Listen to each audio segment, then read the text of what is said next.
नमस्कार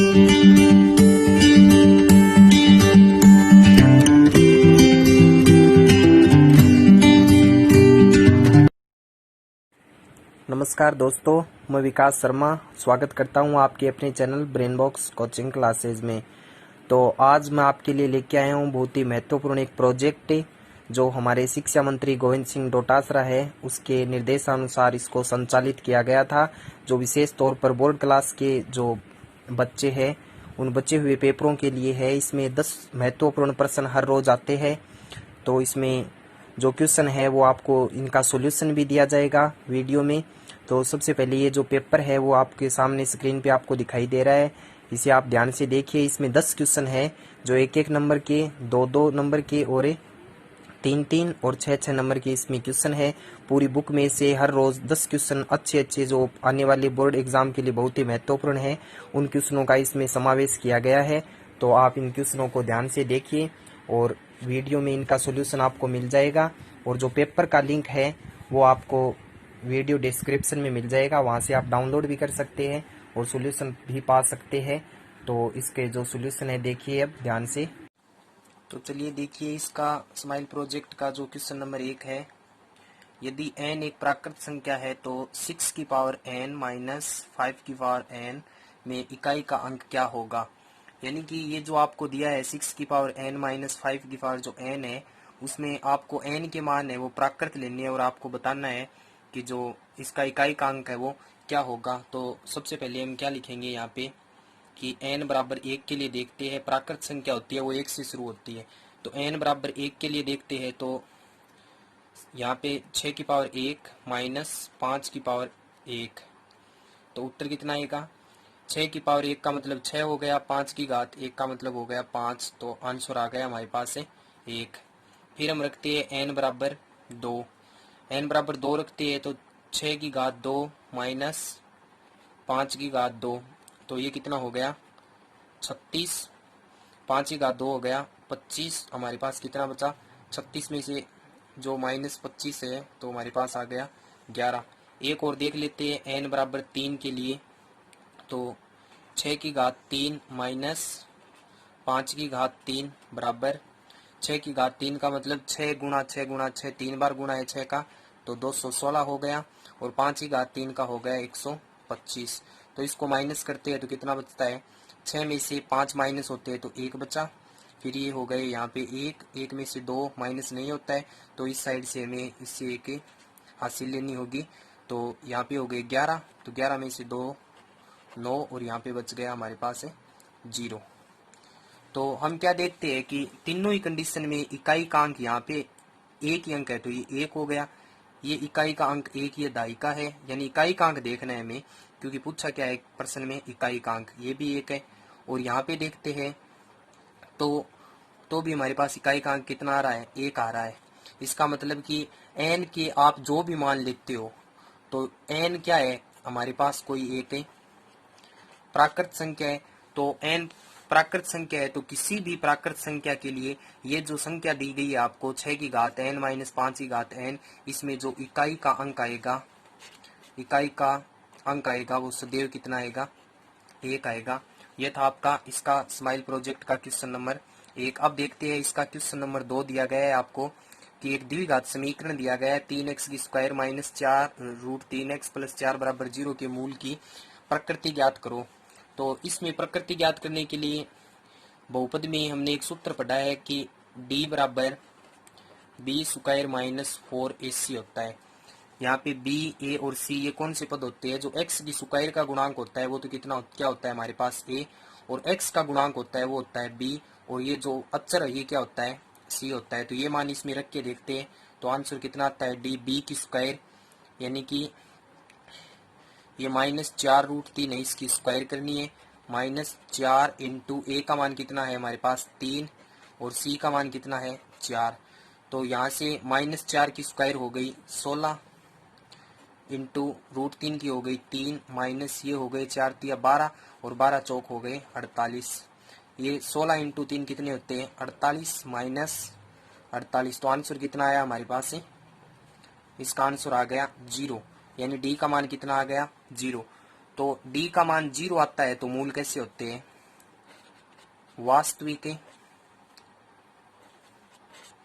वास्तविक होते हैं और क्या होते हैं? समान भी होते हैं। दोनों मूल एक जैसे आएंगे। इसके 3 कंडीशन होते हैं। d बराबर 0 आ सकता है, d ग्रेटर देन 0 आ सकता है, या फिर d लेस देन 0। ये आता है तो मूल वास्तविक और समान होते हैं, और d ग्रेटर देन आता है तो मूल वास्तविक होते हैं और अलग अलग आते हैं, और लेस देन हो जाता है तो मूलों का अस्तित्व नहीं होता है। यानी मूल कैसे आते हैं हमारे पास से? काल्पनिक आते हैं। ठीक है, तो 2 क्वेश्चन हो गए इसके आपके। अब है इसका अगला क्वेश्चन। समांतर श्रेणी में से आपको एक एपी दी गई है, √2, √8, √18 और √27। इसका क्या ज्ञात करना है? आपको सार्वंतर ज्ञात करना है। तो सबसे पहले इसका प्रथम पद होता है। प्रथम पद को हम क्या बोलते हैं? जो प्रथम पद होता है दी गई एपी का, उसको बोलते हैं ए। ये कितना है हमारे पास है? √2। फिर A1 भी बोल सकते हैं। और जो द्वितीय पद होता है इसको बोलते हैं A2। ये कितना है? √8। सार्वंतर ज्ञात करते हैं, उसका सूत्र होता है A2 माइनस A1। यानी कि अगले पद में से पिछला पद को माइनस करना है आपको। तो A2 का मान यहाँ पे कितना है? दूसरा पद है इसका √8। इसमें से माइनस कितना करना है आपको? √2 करना है। √8 को हम क्या लिख सकते हैं? 4 × 2 माइनस √2 को हम √2 ही लिखेंगे। यहाँ से 4 का वर्गमूल हम पूरा पूरा होता है, यानी कि 4 को रूट से बाहर निकाल देते हैं तो ये 2, और रूट के अंदर कितना बचा? √2 माइनस √2। अब यहाँ से क्या करते हैं? हम √2 को कॉमन भी ले सकते हैं। तो अंदर क्या बचा? √2 कॉमन आ गया तो 2 बचा, माइनस यहाँ से √2 कॉमन लिया तो 1 बच गया। तो ये कितना आया हमारे पास? √2 × 1। तो ये हो गया √2। एक पद का और निकालते हैं हम। ये तो हो गया √2। उसी प्रकार इस √18 में से √8 भी घटा सकते हैं, यानी कि d बराबर √18 माइनस इसमें से कितना माइनस करते हैं? √8। अगले पद में से पिछला पद आपको माइनस करना है। √18 को क्या लिख सकते हैं? 9 × 2 माइनस √8 को क्या लिख सकते हैं? 4 × 2। 9 का वर्गमूल पूरा होता है 3, इसको रूट से बाहर निकाल देते हैं तो ये √2 अंदर रह गया। 4 का 2 होता है, इसको रूट से बाहर निकालते हैं तो ये भी अंदर रह गया √2। अब यहाँ से √2 है, ये कॉमन आ रहा है तो अंदर क्या बचेगा? एक तो ये 3 माइनस √2 कॉमन ले लिया तो अंदर क्या बचेगा? 2 बचेगा। √2 × 3 में से 2 माइनस होते हैं तो कितना बचा? 1। तो √2। यानी कि अगर आप किसी भी पद का सार्वंतर निकालते हो इसमें से, तो वो सार्वंतर हमारे पास कितना आएगा? √2 आएगा। अतः इसका जो सार्वंतर है d, उसका मान कितना हो जाएगा हमारे पास? √2। ये हो गया इसका क्वेश्चन नंबर 3। अब अगला क्वेश्चन है वैदिक गणित में से कि 7453 में भाग देना है आपको 79 का, और कौन सी विधि से देना है? ध्वजांक विधि से। तो भाग की 3 विधि है, निखिलम, सूत्र, प्रावर्त, योजित और ध्वजांक। तीनों ही विधि में सबसे पहले हमें क्या करना होता है? 3 खंड बनाते हैं। तो इस प्रकार से हम क्या करते हैं? 3 खंड बना लेते हैं। ये हो गए आपके 3 खंड। ये खंड है आपका पहला, ये दूसरा है, और ये कौन सा हो गया? तीसरा हो गया। ठीक है, अब इसमें जो आपको जिस चीज का भाग देना होता है उसे भाजक कहते हैं। भाजक में 2 ही अंक है। ठीक है, तो इसको आप 2 तरीकों से कर सकते हो। अगर भाजक में इकाई का अंक होता है वो 5 या 5 से बड़ा होता है तो उस संख्या को हम विनकुलन में बदल सकते हैं। संख्या को विनकुलन में कैसे बदला जाता है? जैसे ये 7, 9 है, इसको विनकुलन में बदलने के लिए जो इकाई का अंक होता है उसको तो हम 10 में से घटाते हैं। तो इकाई के अंक 10 में से इस 9 को घटाएंगे तो हमारे पास कितना बचेगा? 1 बचेगा। 10 में से 9 घटाते हैं, इसके ऊपर क्या लगाएंगे? विनकुलम। एक ही अंक को बदलना है अगर 2 अंक है तो, और जो शेष अंक होते हैं उनको 9 में से घटाना होता है। क्योंकि हमारे पास कितने अंक है? 2 ही है, तो हम इसको इस एक अंक को बदल लेंगे, और जो शेष अंक बचा है हमारे पास 7, इसके ऊपर क्या लगा देते हैं? एकाधिकैन का चिन्ह लगाते हैं। अब एकाधिकैन का चिन्ह लगाने से ये 7 है, ये कितना? इससे 1 अधिक हो जाता है, ये तो हो गया 8, और ये हो गया 1। अब ये जो ऊपर विनकुलम का चिन्ह लगाया है इसका मतलब क्या है? कि ये जो 1 है ये माइनस का है। ठीक है, तो इसका जो हम मुख्य अंक है और एक ध्वजांक, ऊपर तो लिखा जाता है ध्वजांक, यानी ध्वज होता है झंडा जो ऊंचाई रहता है, तो इसका ध्वजांक कितना लेंगे हम? ये विनकुलम 1, और मुख्य अंक है ये कितना ले लेंगे? इसका 8। अब हमारे ध्वजांक में कितने अंक है? यानी ये जो संख्या है 79, इसको आपने चेंज कर दिया है, ये हो गई है। तो अब यही रखनी है आपको। ऐसा करने से क्या होता है कि जो भागफल जब आप भाग देते हो तो शेषफल है वो ऋणात्मक नहीं आता है, ठीक है। तो दो जांक में कितने अंक है, एक तो इस दी गई संख्या का एक अंक है वो तो तृतीय खंड में लिखते हैं, और शेष अंकों को आप मध्य खंड में लिखते हो। 7, ये 4 हो गया, ये 5 हो गया, ठीक है। अब आपको क्या करना है कि ये जो 8 है इसमें इसका भाग लगाना है, यानी भाग हमेशा मुख्य अंक का लगता है, ठीक है, और गुणा हमेशा दो जांक से होता है। तो ये 7 है, इसमें 8 का भाग नहीं लगा सकते क्योंकि ये छोटा है, तो हमें 2 नंबर साथ में लेने पड़ेंगे। तो ये कितने हो गए, 74 हो गए। तो सबसे पहले हम क्या करेंगे, ये जो 74 है इसमें भाग लगाएंगे किसका, 8 का। तो 8 का भाग 74 में लगाते हैं तो कितनी बार चला गया, 9 अंठा कितने हो गए, 72, यानी कि जो भागफल है 64 वो हमारे पास कितना आ गया, 9, और जो शेषफल है रिमाइंडर की आर, ये कितना आ गया शेषफल हमारे पास से 74 माइनस 72 कितने बच गए, 2। तो भागफल को कहाँ पे लिखा जाता है, यहाँ पे लिखा जाता है, और जो शेषफल बचा है रिमाइंडर 2, इस 2 नंबर को तो हमने काम में ले लिया है, तो अगले इसके नीचे लिखेंगे ये कितना हो गया, 2, ठीक है। अब हमारे पास नया नंबर क्या बन गया, जो न्यू नंबर बना है आपके पास से वो क्या बना है हमारे पास से, 2, 5, ठीक है। अब इस 2, 5 को 2, 5 के साथ इस 9 का गुणा करना है, किसके साथ है, दो जांक के साथ, ठीक है। यहाँ पे माइनस 9 इंटू ये कितना है, इसका गुणा 1 के साथ करना है, 1 है ये नेगेटिव है भाई, माइनस का है, ठीक है। तो ये कितनी हो गई 25, 9 का गुणा 1 के साथ करते हैं तो कितना बचेगा, कितना हो जाएगा, 9 होगा माइनस का, और ये बाहर भी माइनस है, माइनस माइनस दोनों क्या हो जाएंगे, प्लस हो जाएंगे। तो ये 25 है और 9, 25 और 9 कितने हो गए हमारे पास है, 34 हो गए। तो नया नंबर क्या बनेगा हमारे संशोधित भाज्य है वो 34 हो गया, ठीक है। अब हम क्या करेंगे, जो 34 है इसमें दूसरी स्टेप में क्या करेंगे, 34 में भाग लगाएंगे किसका, 8 का, ठीक है। तो 34 में अगर 8 का भाग लगाते हैं हम तो भाग है वो कितनी बार चला गया, जो 64 है आपके पास वो कितना आएगा, 8 चौके 32, और जो रिमाइंडर है वो कितना आ जाएगा, 2। तो क्वेश्चन को कहाँ पे लिखेंगे, हमें यहाँ पे लिखेंगे, ये हो गया 4, और जो शेषफल है वो कहाँ पे लिखेंगे, यहाँ पे। तो नया नंबर हमारे पास कितना बन गया, अभी जो न्यू नंबर बना है वो बना है हमारे पास है 23। अब इसका गुणा करना है इस 4 का 1 के साथ, यानी 4 का गुणा माइनस 1 के साथ करेंगे तो कितना होगा, 4, यहाँ पे माइनस तो ये प्लस हो जाएगा, कितने हो गए 27, ठीक है। तो एक चीज का आपको ध्यान में रखना है कि जो भाग है दवजांक में ये तृतीय खंड में आ जाता है तो सिर्फ माइनस होती है संख्या, ठीक है ना। तो यहाँ पे ये कितने हो गए थे हमारे पास है 23, इसमें ऐड कितने करने हैं हमें, 4 ऐड करने हैं, तो ये कितनी हो जाएगी 27। तो तृतीय खंड में भाग नहीं लगता है, तो ये जो 94 ये तो क्या है हमारा भागफल है, और जो 27 आया है हमारे पास ये क्या हो गया हमारा शेषफल हो गया, ठीक है। तो ये हो गया आपका क्वेश्चन नंबर 4। अगला देखिए, इसका त्रिकोणमिति में से है, ये छठी प्रश्नावली में से कि सिद्ध करना है आपको 1 minus sine 45 degree plus sine 30 degree, इसका गुणा है 1 plus cos 45 degree plus cos 60 degree, और आंसर कितना लेके आना है आपको 7/4। यानी ये जो बराबर की इस साइड का भाग है इसको LHS साइड बोलते हैं, और इस साइड वाले को क्या बोलेंगे RHS। तो LHS को तो हम सरल करेंगे और इसका आंसर है वो किस में लेके आएंगे 7/4 हमारा आंसर आ जाएगा। तो यहाँ पे मैं डायरेक्ट कर रहा हूँ LHS, ठीक है। तो यहाँ पे 1 का तो 1 हो गया, ये कितना है साइन 45, साइन 45 डिग्री का मान कितना होता है हमारे पास 1/√2, प्लस ये कितना है साइन 30, साइन 30 का मान होता है 1/2, ठीक है। अब इसका गुणा करना है किसके साथ है 1, प्लस कोस 45 का मान होता है 1/√2, प्लस कोस जो 60 होता है इसका मान होता है हमारे पास 1/2, ठीक है। इसको सरल कर रहे हैं, आंसर 7/4 में लेके आना है, ठीक है।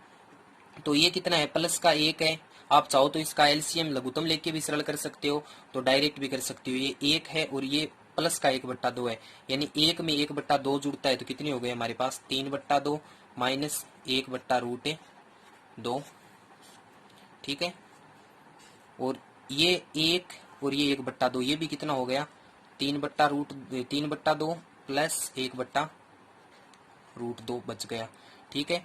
अब इसको सरल करने के दो तरीके, आप चाहो तो इसका लघुत्तम भी ले सकते हो, या फिर अगर आप डायरेक्ट कर रहे हो तो देखना ये एक सर्वसमीका बन रही है। ये क्या है, ए, ये बी है, ए यहाँ पे माइनस का चिन्ह, ये हो गया बी, फिर ये ए प्लस का चिन्ह बी, तो ए माइनस बी और ए प्लस बी होते हैं गुणा में, तो इसको हम क्या लिख सकते हैं, ए स्क्वायर माइनस बी स्क्वायर लिख सकते हैं। तो ए की स्क्वायर यानी 3/2 की क्या करनी है आपको, स्क्वायर करनी है, फिर माइनस बी की स्क्वायर यानी कि 1/√2 है, इसकी भी क्या करनी है आपको, स्क्वायर करनी है। ठीक है, तो 3 की स्क्वायर कितनी हो गई 9, 2 की स्क्वायर हो गई 4, माइनस 1 की स्क्वायर हो गई 1, √2 की कितनी हो गई 2। ठीक है, अब इसका आप एलसीएम लेंगे तो कितना आएगा आपके पास है 4, 4 का भाग 4 में एक बार जाता है तो ऊपर हो गया 9, माइनस 2 का भाग 4 में कितनी बार जाता है 2 बार, तो 1 का गुणा 2 के साथ करेंगे तो कितना आ गया 2। ठीक है, तो 9 में से 2 माइनस करते हैं तो कितना बचा 7/4, यही आपको लेके आना था जो बराबर किसके है RHS के। ठीक है, तो ये हो गया इसका क्वेश्चन नंबर 5।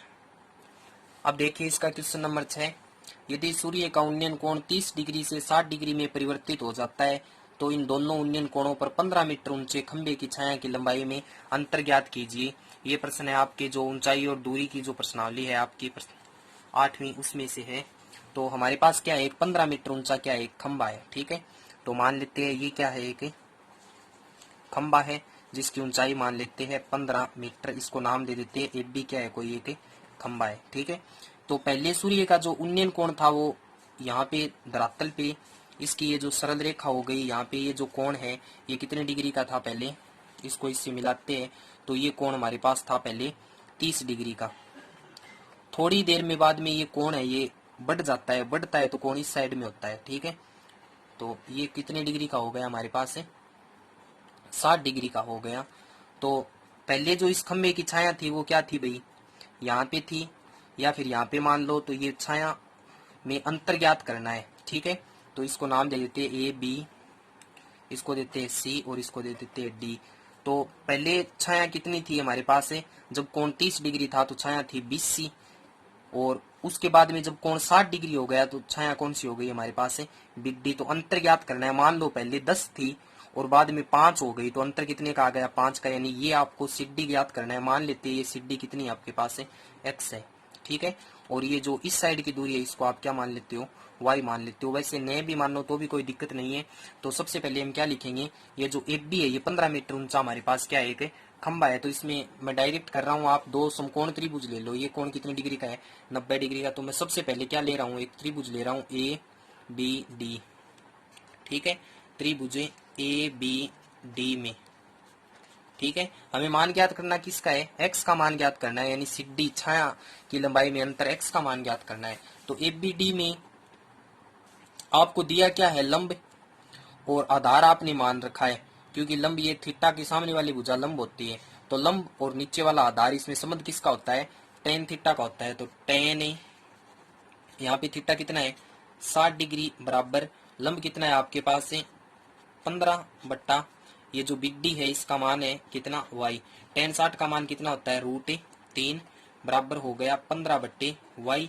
यहाँ से सरल करेंगे तो y का मान आ गया हमारे पास कितना 15/√3, इसको देते हैं समीकरण नंबर 1। ठीक है, अब क्या करते हैं दूसरा एक और त्रिभुज ले लेते हैं।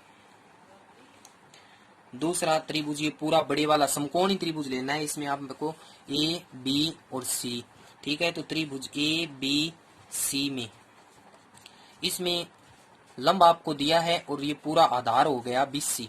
ठीक है, तो टेन लगेगा लंब और आधार में, तो टेन कितनी डिग्री 30 डिग्री बराबर लंब कितना है 15 बटा ये पूरा 20 है, और 20 को मैंने क्या मान रखा है x और y, यानी x प्लस y हो गया।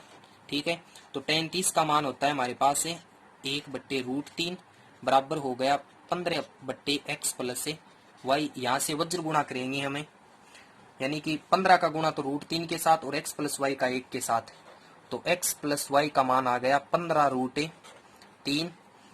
समीकरण नंबर 1 में हमारे पास मान है y का, तो समीकरण नंबर 1 से हम मान रखेंगे y का, समीकरण नंबर 1 से x की जगह तो x आ गया प्लस y की जगह हमारे पास मान कितना है समीकरण नंबर 1 में 15/√3 बराबर में कितना है 15√3। ठीक है, तो अब ये जो x है, x बराबर ये 15√3 है, ये इस साइड में माइनस का हो जाएगा, तो 15√3, ये प्लस का इस साइड में माइनस में होगा, तो 15/√3। इसके बट्टे में अगर एक मान के इसका एलसीएम लेते हैं तो एलसीएम हमारे पास कितना आ गया इसका, x बराबर √3, तो इसका एलसीएम आ गया, 1 का भाग √3 में √3 बार, तो √3 का इससे गुणा करेंगे तो ये हो गया 15, और √3 का √3 के साथ करने से 3 हो गया, तो यानी कितना आ गया 45 माइनस √3 का भाग √3 में एक बार, ये हो गया 15।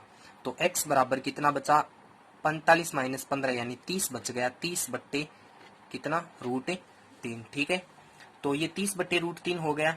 अब इसमें क्या करना है, x का तो मान ज्ञात करना है, आप डायरेक्ट इसको इतना भी कर सकते हो, लेकिन इस रूट को अगर आप हटाते हो तो आपको क्या करना पड़ेगा, √3 से ऊपर गुणा करना पड़ेगा और √3 से नीचे, यानी ये प्रमेयकरण हो गया। तो 30 का √3 के साथ करते हैं तो हमारे पास कितना आ गया 30√3 बट्टे √3 का √3 के साथ करते हैं तो कितना आ गया 3, ये इससे कैंसिल हो रहा है कितनी बार 10 बार, तो x की वैल्यू हमारे पास कितनी आ गई 10√3, और √3 का अगर आप चाहो तो मान भी रख सकते हो, 10 इंटू √3 का मान कितना होता है 1.732। ठीक है, तो 1.732 इसको गुणा करेंगे 10 से, तो ये हमारे पास x बराबर कितना आ जाएगा 17.32 मीटर। तो ये थी इसकी छाया की लंबाई में अंतर जो हमें ज्ञात करना था। ठीक है, तो ये हो गया इसका क्वेश्चन नंबर 6। अब देखिए इसका क्वेश्चन नंबर 7। एक 42 मीटर व्यास का वृत्ताकार घास का मैदान है, तो अगर वृत्ताकार घास के मैदान का व्यास 42 मीटर है तो त्रिज्या कितनी हो जाएगी इसकी 21। तो हम बना लेते हैं, जैसे मान लेते हैं ये हमारे पास क्या है एक 42 मीटर, यानी ये इसकी त्रिज्या हो गई 21। ये कोई वृत्ताकार घास का मैदान है, मैदान के बाहर चारों ओर 3.5 मीटर चौड़ा एक रास्ता बना हुआ है। इस मैदान के चारों ओर एक कितना 3.5 मीटर चौड़ा एक रास्ता बना हुआ है, यानी ये 21 तो यहाँ तक है, और ये जो आगे का रास्ता है ये इसकी चौड़ाई दे रखी है आपको कितनी 3.5 मीटर है, ये चौड़ाई इसको देते हैं 3.5 मीटर। ठीक है, तो इस रास्ते पर कोरोना से बचाव हेतु 4 रुपए प्रति वर्ग मीटर की दर से सैनिटाइजर का छिड़काव करना है, तो उसका खर्च ज्ञात करना है। यानी ये जो रास्ता है इस पे क्या करना है आपको सैनिटाइजर का छिड़काव करना है, और इस रास्ते पर जो सैनिटाइजर का छिड़काव है वो कितने रुपए में होगा, जबकि 1 वर्ग मीटर की लागत दे रखी है आपको 4 रुपए। ठीक है, तो ये क्या हो गया, यानी इस भाग का पहले क्या करेंगे क्षेत्रफल ज्ञात करेंगे, ये जो डोटेट वाला भाग है छायांकित भाग है इसका क्षेत्रफल ज्ञात कर लेंगे, और क्षेत्रफल ज्ञात करके हम क्या करेंगे उसको जितना आता है उसको 4 से अगर गुणा करेंगे तो ये सैनिटाइजर का छिड़काव आ जाएगा। तो इसमें क्या करना होगा कि ये जो अंदर वाला वृत्त बन रहा है इसकी त्रिज्या तो 21 है, और जो बाहर वाली वृत्त की त्रिज्या है वो ये है। ठीक है, तो सबसे पहले हम क्या लिखेंगे, जो बाहर वाला वृत्त है उसकी त्रिज्या को मैं R2 मान लेता हूँ। ठीक है, R2 का मान कितना हो गया 21 प्लस चलो R1 मान लेते हैं इसको 21, तो ये हो गया, इसमें 3.5 ये इसकी चौड़ाई है तो इसमें 3.5 ऐड हो जाएगी, तो R1 है वो कितने आ गया आपके पास 24.5, और R2 है ये क्या है अंदर वाली वृत्त की त्रिज्या जिसका मान कितना है 21 है। तो इस छायांकित भाग का अगर क्षेत्रफल ज्ञात करते हैं तो इस पूरे बड़े वाले वृत्त में से इस छोटे वाले को घटा देते हैं तो ये क्या आ जाएगा इस रास्ते का क्षेत्रफल आ जाएगा, या फिर आप इसको ऐसे भी बोल सकते हो ये क्या है 2 सेकेंडरी वृत्त है। ठीक है, तो हम क्या लिखेंगे रास्ते का क्षेत्रफल, यानी इस पूरे बड़े वाले का कितना होता है पाई R1 स्क्वायर माइनस करेंगे इसमें से पाई R2 स्क्वायर कर देंगे, तो इसमें पाई है वो कॉमन आ रहा है तो अंदर क्या बचेगा R1 square minus R2 square. ठीक है, पाई का मान हमारे पास कितना है 22/7 होता है, और R1 है इसका मान कितना है हमारे पास है 24.5, इसकी क्या करनी है आपको स्क्वायर करनी है, फिर R2 का मान है 21, इसकी भी क्या करनी है स्क्वायर करनी है।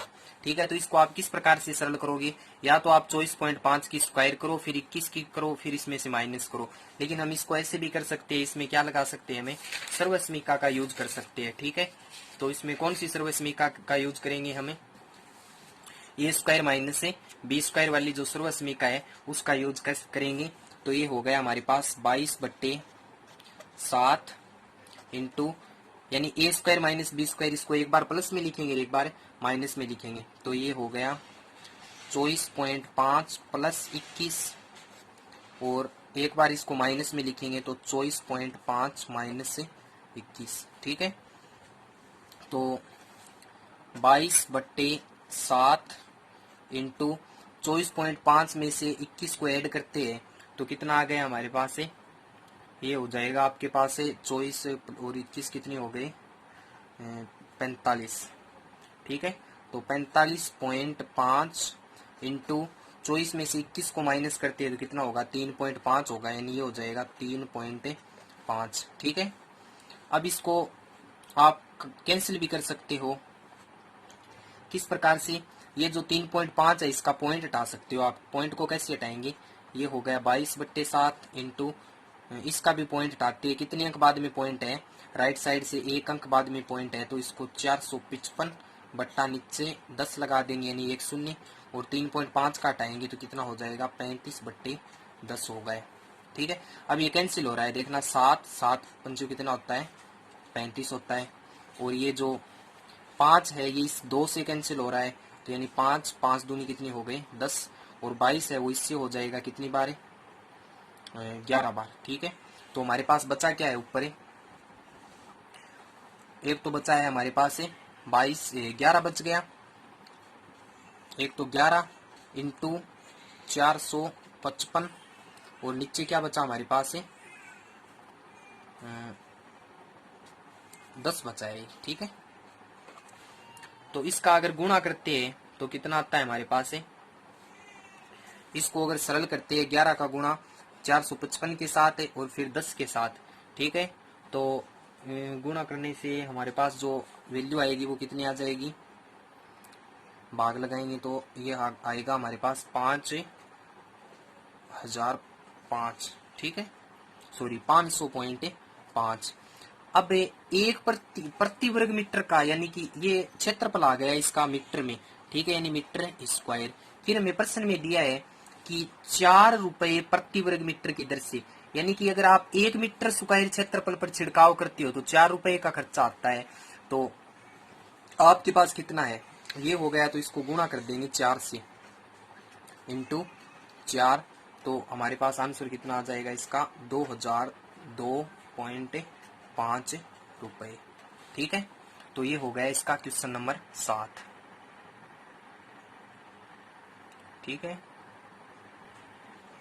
फिर अगली एक प्रमेय है, सिद्ध कीजिए कि चक्रीय चतुर्भुज के सम्मुख कोण संपूरक होते हैं, यानी सम्मुख कोणों का योग कितना होता है, 180 डिग्री होता है। ये बहुत ही महत्वपूर्ण क्वेश्चन है आने वाले बोर्ड एग्जाम के लिए।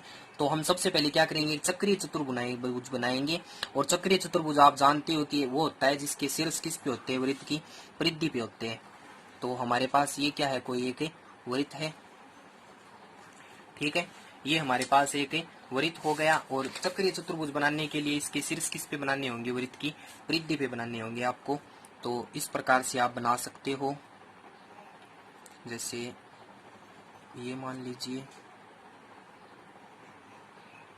इसको ऐसे करते हैं और इसको ऐसे।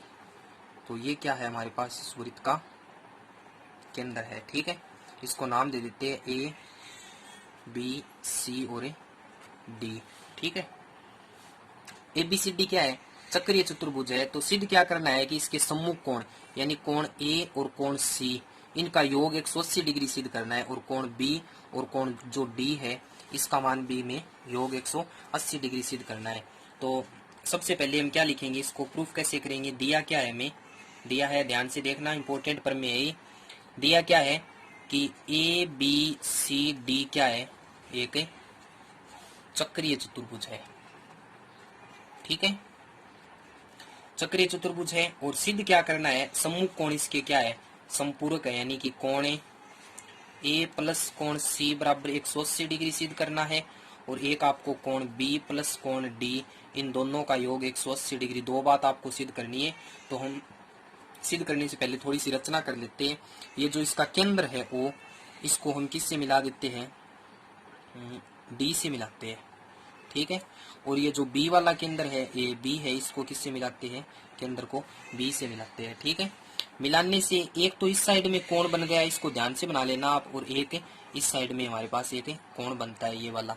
ये जो कोण है इसको नाम दे देते हैं हम x, और इस साइड का जो बच गया इसको देते हैं y, ठीक है। तो रचना में क्या करना है कि O को B व D से क्या किया आपने, मिलाया, ठीक है। मिला दिया। मिलाने से अब इसका प्रूफ देखते हैं, यानी उत्पत्ति। उत्पत्ति देखना, ये आपके पास एक चाप है, कौन सा, BAD। चाप को कैसे लिखते हैं, BAD, इसको बोलते हैं ऐसे, यानी ये ऐसे लगाने से चाप बन गया। ये जो BAD देखना, ये जहां से मेरा पेन चल रहा है यहाँ से देखना, ये हो गया BAD चाप। ये चाप केंद्र पर तो कौन सा कोण बना रहा है, x डिग्री का, और वृत्त के अन्य भाग पर कितने डिग्री का कोण बना रहा है, C डिग्री का, यानी C कोण बना रहा है। और हमने एक थ्योरम पढ़ी है कि किसी चाप द्वारा केंद्र पर बना कोण उसी चाप द्वारा वृत्त के अन्य भाग पर बने कोण का क्या होता है, दुगना होता है। तो हम क्या लिखेंगे कि ये जो आपके पास कोण x है, कोण x है, ये क्या हो गया, दुगना हो गया, किसका कोण है, दुगना हो गया कोण C का, ठीक है। इसको देते हैं समीकरण नंबर 1। फिर हम क्या देखते हैं कि ये जो इधर वाला चाप है DAB तो काम में ले लिया BCD से।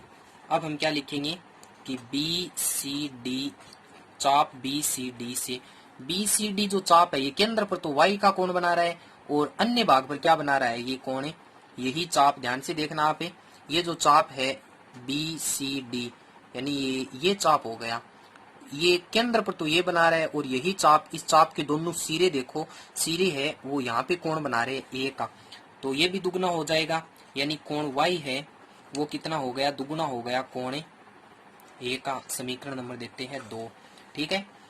यानी कि अब क्या करते हैं, समीकरण 1 और 2 को प्लस करते हैं हम। तो क्या लिखेंगे, समीकरण 1 प्लस समीकरण 2 से, तो कोण x प्लस कोण y, और इस साइड में 2 है वो कॉमन हो जाएगा, तो इस साइड में क्या आएगा, कोण A प्लस कोण C। तो अब देखना, कोण x प्लस कोण y कहाँ पे बन रहे हैं, दोनों केंद्र पर बन रहे हैं, और एक वृत्त के केंद्र पर जितने कोण बनते हैं उन सभी का योग कितना होता है, 360 डिग्री का होता है। यानी इसकी जगह मैं क्या लिख सकता हूँ, दोनों की जगह 360 बराबर 2 कोण A प्लस कोण C। ये 2 इसके गुणा में इधर भाग में आएगा, तो 360 में 2 का भाग लगाएंगे तो कितना हो जाएगा, 80 हो जाएगा। तो कोण A प्लस कोण C, इसकी वैल्यू कितनी आ गई हमारे पास, 180 डिग्री। एक बात तो हमने सिद्ध कर दी कि कोण A प्लस कोण C का मान 180 डिग्री हमें सिद्ध करना था। अब दूसरा B प्लस D का कैसे करेंगे, तो ध्यान से देखिएगा कि ABCD एक क्या है हमारे पास, चतुर्भुज है, और चतुर्भुज के चारों अंतः कोणों का योग कितना होता है, 360 डिग्री, यानी कोण A प्लस कोण B प्लस कोण C प्लस कोण D, इनका योग कितना हो गया, 360 डिग्री। अब हमने सिद्ध कर दिया है कि A प्लस C का मान कितना है, 180, यानी ये A और C, इन दोनों की जगह क्या लिख सकते हैं, 180 लिखेंगे। तो कोण B प्लस कोण C प्लस A और C की जगह लिख देंगे 180, बराबर में कितना है, 360। तो कोण B प्लस कोण C बराबर, 180 साइड में माइनस में हो जाएगा, तो 360 में से 180 माइनस होते हैं तो कितना बचेगा, 180 डिग्री, ठीक है। तो ये भी हो गया इसका सिद्ध, इसकी क्वेश्चन नंबर 8, ठीक है भाई। अब इसका क्वेश्चन नंबर 9 देखिए, 9वां क्वेश्चन है, इसमें 2 पार्ट पूछे गए हैं कि cos theta plus sine theta root 2 cos theta है इसके बराबर में, तो सिद्ध करना है cos theta minus sine theta, ये माइनस है, ये कितना आएगा, रूट 2 साइन थीटा, ठीक है। तो सबसे पहले हम इसका जो पार्ट 1 है वो करते हैं। तो हमें दिया क्या है कि cos theta plus sine theta है वो कितना है, रूट 2 कोस थीटा। ये क्वेश्चन आपके बुक में नहीं है, थोड़ा सा हटके इसको चेंज किया गया है, तो ध्यान से देखिएगा। तो मैं क्या करता हूँ कि ये जो कोस थीटा है इसको इस साइड में ले जाता हूँ, तो ये कितना हो गया, रूट 2 कोस थीटा, ये कोस थीटा है प्लस का, ये इस साइड में आके माइनस का हो गया तो बचेगा क्या इस साइड में, सिर्फ साइन थीटा। ठीक है, अब यहाँ से कोस थीटा को क्या करते हैं, हमें कॉमन निकाल लेते हैं। तो अंदर क्या बचा, √2 माइनस 1 बचेगा और बराबर में क्या है, साइन थीटा। अब दोनों तरफ √2 माइनस 1 है ना, तो दोनों तरफ √2 + 1 1 से गुणा करते हैं। तो ये हो गया आपके पास कोस थीटा और √2 माइनस 1 का इधर, √2 + 1 का तो गुणा इधर कर दिया, और इस साइड में ये जो साइन थीटा है इसका गुणा भी किसके साथ करेंगे, √2 + 1 के साथ। ठीक है, तो ये हो गया कोस थीटा। √2 माइनस 1 ये सर्वसमी का बन रही है, a - b a + b वाली। तो 2 √2 की स्क्वायर हो गई 2 माइनस 1 की स्क्वायर हो गई 1 गुणा करने से, और इसका साइन थीटा का √2 के साथ करेंगे तो कितना बचेगा हमारे पास है, क्या आ जाएगा, √2 साइन थीटा और प्लस से साइन थीटा। ठीक है, तो ये कितना हो गया हमारे पास है, 2 में से 1 माइनस होता है तो 1 बचेगा, तो यानी इस साइड में बचा कोस थीटा बराबर √2 साइन थीटा प्लस से साइन थीटा। ठीक है, हमें सिद्ध क्या करना था कि जो कोस थीटा, आप देखना ये साइन थीटा प्लस का है, इसको इधर लेके आएंगे तो ये क्या बनेगा हमारे पास है, कोस थीटा, इस प्लस को इधर लेके आएंगे तो ये माइनस में हो जाएगा, और इस साइड में क्या बचेगा, √2 साइन थीटा। ये हमें क्या करना था, सिद्ध करना था। ये रहा कोस थीटा माइनस साइन थीटा बराबर √2 साइन थीटा, कोस थीटा माइनस साइन थीटा बराबर √2 साइन थीटा। तो ये इसका क्वेश्चन नंबर आपके पास कौन सा था, इसका फर्स्ट पॉइंट था। अब इसको सेकंड पॉइंट कैसे करेंगे हमें, कि ए बी और सी है वो त्रिभुज ABC के अंतः कोण है, तो सिद्ध कीजिए कि tan B + C बराबर cot A/2। ठीक है, तो ABC त्रिभुज के क्या है, A B और C क्या है, तीनों अंतः कोण है, और हम जानते हैं अंतः कोणों का योग 180 डिग्री होता है, यानी A + B + C बराबर कितना होता है, 180 डिग्री। तो अब क्या करना है कि इस साइड में LHS में B और C को रखना है, तो हम भी यहाँ पे क्या रखेंगे, B और C को रखेंगे, यानी B + C को रखेंगे और A को इस साइड में भेज देंगे, तो 180 ये प्लस का इधर आके किस में हो जाएगा, माइनस में। अब क्या करना है, इसके बट्टे में 2 भी रखना है, तो दोनों तरफ क्या करेंगे, 2 का भाग लगा देंगे। तो यहाँ पे क्या बचेगा, B + C/2 बराबर 180 में 2 का भाग लगाएंगे तो ये हो गया 90, A में 2 का भाग लगाएंगे तो A/2। अब दोनों इस साइड में क्या रखना है, tan लिख के आना है आपको, तो दोनों तरफ आप त्रिकोणमितीय अनुपात tan ले लोगे भी। ठीक है, तो ये हो गया tan B + C/2 बराबर इस साइड में क्या हो गया, tan 90 - A/2। तो अब क्या करेंगे कि ये तो सेम रख लेते हैं, tan B + C/2 बराबर, ये देखना tan 90 - A/2, ये 90 - थीटा, तो tan 90 - थीटा क्या होता है, कोट थीटा होता है, यानी tan का जो पूरक कोण होता है वो क्या होता है, कोट होता है। तो tan किस में बदल जाएगा, कोट में, और ये कितना हो, थीटा की वैल्यू यहाँ पे कितनी है, A/2, जो हमें क्या करना था, सिद्ध करना था, कोट A/2। तो ये इसमें किस में आ सकता है, ये जो क्वेश्चन है ये tan और कोट एक दूसरे के पूरक कोणों में भी आते हैं। इसी प्रकार यहाँ पे साइन भी दिया जा सकता है, साइन, तो यहाँ पे क्या देगा अगला, कोस। अगर यहाँ पे सेक देगा तो यहाँ पे कोसेक, यानी एक दूसरे के पूरक कोणों में अलग प्रकार से भी इसको चेंज किया जा सकता है। तो ये हो गया इसका क्वेश्चन नंबर 9। अब देखिए इसका क्वेश्चन नंबर 10 है कि निम्न बंटन से माध्य, माध्यक और बहुलक ज्ञात कीजिए, प्राप्तांक और बारंबारता आपको दी गई है। तो वीडियो काफी लंबी हो गई है, मैं आपको डायरेक्ट सूत्र बताता हूँ, इस तीनों की ज्ञात करने की आप खुद कर सकते हो। बहुत ही इजी क्वेश्चन है, जो आपकी जो 17वीं प्रश्नावली है केंद्रीय प्रवृत्ति के माप, ये क्वेश्चन है, ये बोर्ड में 6 नंबर का पूछा जाता है। तीनों चीज आगे एक साथ भी पूछी जा सकती है। ठीक है, तो सबसे पहले माध्य ज्ञात करना है। तो माध्य में आप क्या करना है, आपको एक नया टर्म निकालना पड़ेगा, यहाँ पे एक x की वैल्यू निकालनी पड़ेगी, यानी इन दोनों को जोड़ के 2 का भाग, 30 और 40 को जोड़ के 2 का भाग यानी 35, फिर इन दोनों को जोड़िए, 40 और 50 को जोड़ते हैं तो कितना हो गया 90, 45। अब यहाँ से आप अंतर भी देख सकते हो, 10-10 का चल रहा है, तो अगला 55 हो जाएगा, फिर 65 हो जाएगा, फिर क्या हो जाएगा 75 और फिर 85। फिर इसमें माध्य के लिए आपको एक नई चीज ज्ञात करनी होगी, f और x का गुणा करना होगा। ठीक है, तो फिर माध्य का सूत्र क्या होता है, x बार बराबर होता है sigma summation fx upon summation f।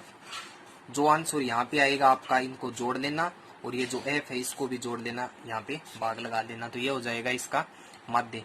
फिर माध्य के लिए आपको यहाँ पे सी एफ संचयी बारंबारता ज्ञात करनी होगी। जो तिरछा जोड़ होता है, सबसे पहले 12, फिर 12 में 40 जोड़ेंगे, फिर 88 में ये जोड़ेंगे, इस प्रकार से ये जोड़ हो जाएगा। ठीक है, तो माध्य का सूत्र क्या होता है? माध्य को बोलते हैं मीडियन। एम बराबर होता है एल प्लस एन बट्टा 2 माइनस सी एफ बट्टा एफ इंटू एच। इस सूत्र से आप क्या ज्ञात कर सकते हो? माध्यिक ज्ञात कर सकते हो। फिर बहुलक का सूत्र क्या होता है? जेड बराबर होता है L plus F1 minus F0 बट्टा 2F1 minus F0 minus F2 into H. H होता है अंतर इसके बीच का। ठीक है, इस सूत्र की सहायता से आप बहुलक भी ज्ञात कर सकते हो। तो इस वीडियो में मैंने जो स्माइल प्रोजेक्ट है मैथमेटिक्स का, उसके सारे 10 के 10 क्वेश्चन आपको करवा दिए। तो ये क्वेश्चन आपको अच्छे लगे तो अपने दोस्तों के साथ शेयर कीजिए, चैनल को सब्सक्राइब कीजिए। बहुत ही महत्वपूर्ण प्रश्न है, जिनमें से आपको 99% कुछ क्वेश्चन है वो जरूर मिलेंगे। तो अगले वीडियो में मैं ऐसा ही आपके पास एक पेपर लेके आऊंगा जिसमें 10 क्वेश्चन मिलेंगे, और पेपर का लिंक आपको वीडियो डिस्क्रिप्शन बॉक्स में जरूर मिलेगा। ठीक है, धन्यवाद। बाकी मिलते हैं नेक्स्ट क्लास में।